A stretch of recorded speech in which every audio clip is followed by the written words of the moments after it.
The feminist movement has come a long way since its beginning. Over a century of women thinkers, writers, and philosophers have created entire ontologies about the nature of womanhood, sex, gender, and society.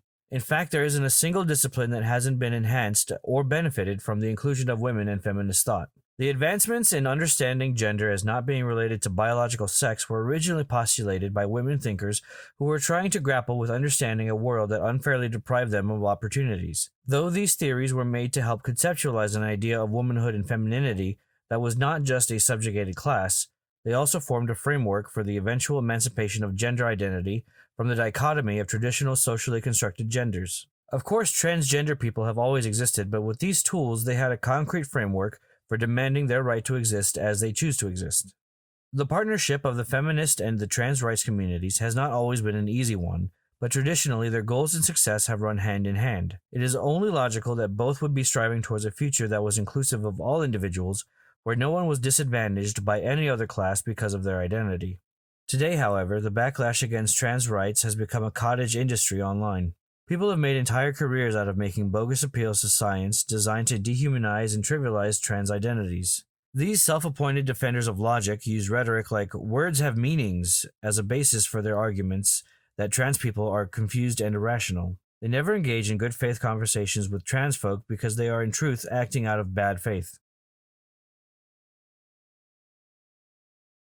I mean, for example, if you're a trans woman who grew up identifying as a man, who grew up enjoying the privileges of being a man, does that take away from becoming a woman? Are you any less of a real woman? So when people talk about, a trans women, my feeling is trans women are trans women. And I think if you've lived.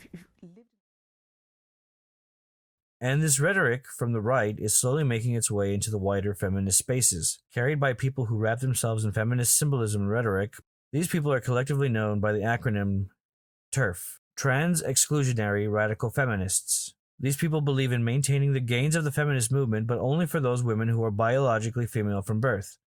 They necessarily identify trans women as antagonistic and interlopers when they try to use and occupy spaces designated for women. This means subjugating a vulnerable and marginalized population to further exclusion and alienation.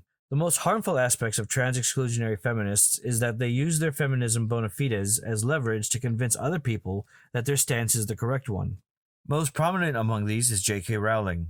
Rowling is the author of the globally popular Harry Potter series and has over 14 million followers on Twitter.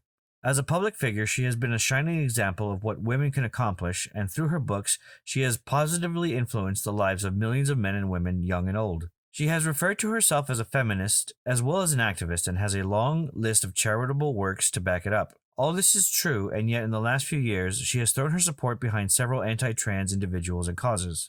It would take an entire series of videos to fully detail the list of evidence against Rowling, but here's a brief overview of her actions, her declarations, and her responses to criticism. After years of what she describes as persistent low-level harassment, she published an essay detailing her position on trans activists in which she misrepresents statistics and distorts the truth in order to make the uninformed reader sympathetic to her point of view.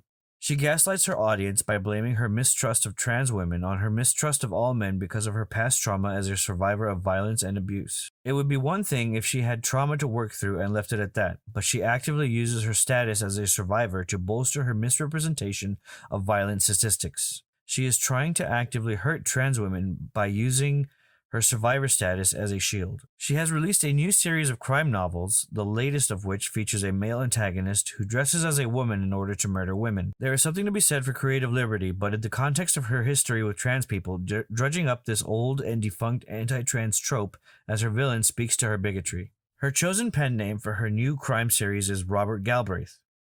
An unassuming name until you Google it and find there are only two results.